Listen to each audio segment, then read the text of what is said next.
Hello there, welcome to our Employee Wellbeing Day Explainer video. My name is Samantha Randall and I'm an Associate Solicitor here in the Employment Department at Palmer's.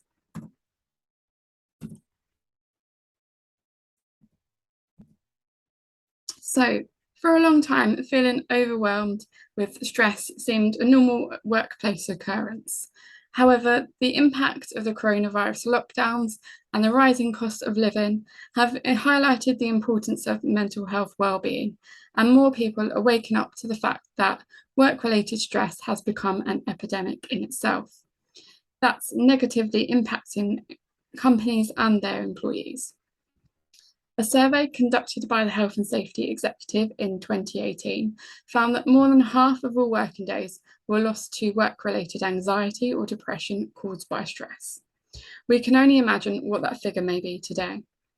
Employees therefore need to help their employees strike a balance between work and rest to support the company's success. So, what are employee wellbeing days?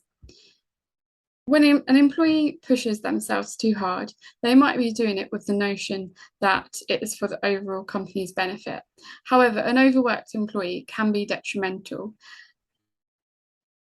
to the company, as they'll be more likely to submit work that is either rushed or mediocre. Moreover, exerting themselves can cause them to feel physically, mentally, and emotionally exhausted. Employee wellbeing days are designed to create a healthier and more resilient workforce and can increase staff awareness about the health and wellbeing, as well as reducing absence rates.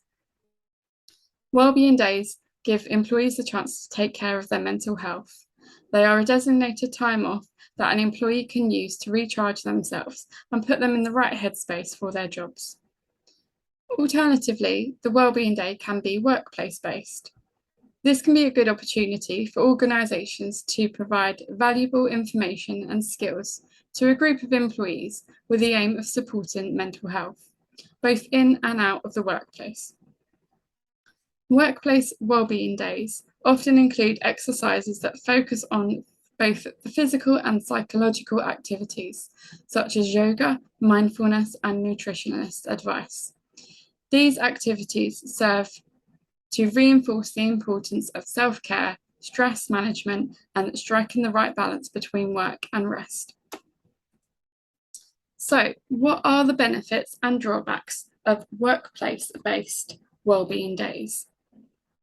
Now, there are a number of benefits and drawbacks which we will cover, and deciding how they fit into the wider wellbeing strategy of a company is critical to ensuring that they have a positive impact on employees.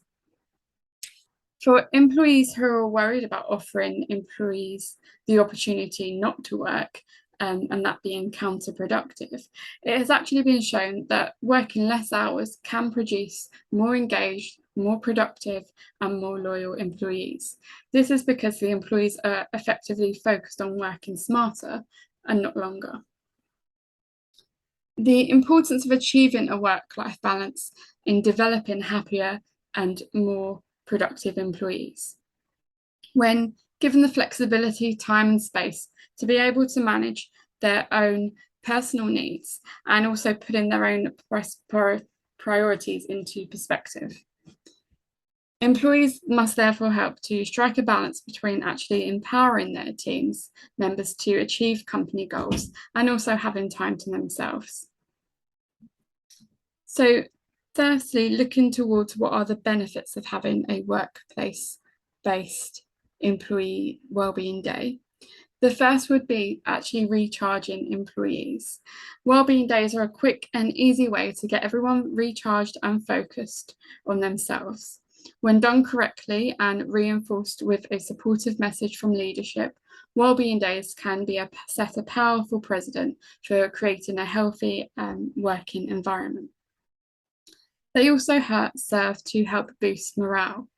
Genuine wellbeing initiatives can be a huge motivator and morale booster for employees who feel dissatisfied in their role. But leaders must ensure that they don't treat this just as a tick box exercise and that it's followed by real cultural change within the organisation. They can also serve to provide a range of solutions. An employee wellbeing at work day gives everyone the opportunity to learn a new skill or tool that they can possibly use to help manage their own mental health. Getting expert advice from leaders in their field also means that employees can get real-time feedback, answers to questions, and personalised advice. So, what are the drawbacks? Workplace wellbeing days are often well-intentioned initiatives and driven by the want to make real improvements within a company. But unfortunately, a one-size-all approach rarely drives change when it comes to well-being and mental health.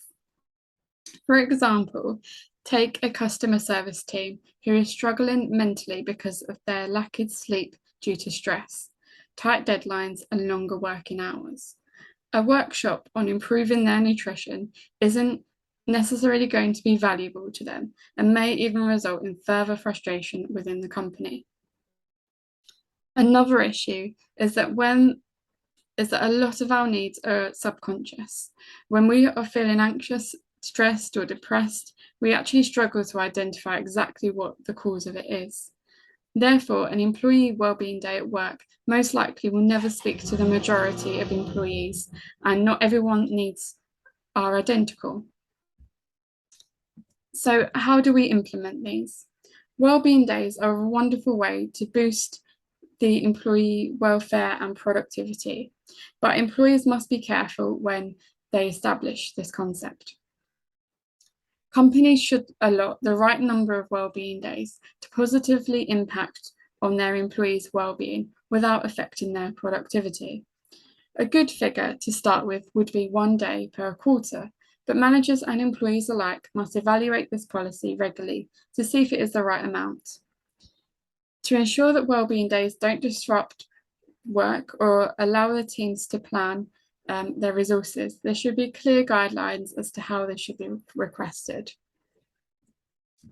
So, in conclusion, in a world full of pressure and stress, introducing wellbeing days will make your employees feel cared for. However, it should not be entered into without consideration of the possible downsides or for the wrong reasons. Unfortunately, 1 day wellbeing initiatives every few months cannot sustain a culture of well-being alone, and these values and principles need to truly be embedded throughout the company. Small gestures such as thanking or appreciating others for the work that they have done, or having honest and thoughtful conversations should be part of the company culture.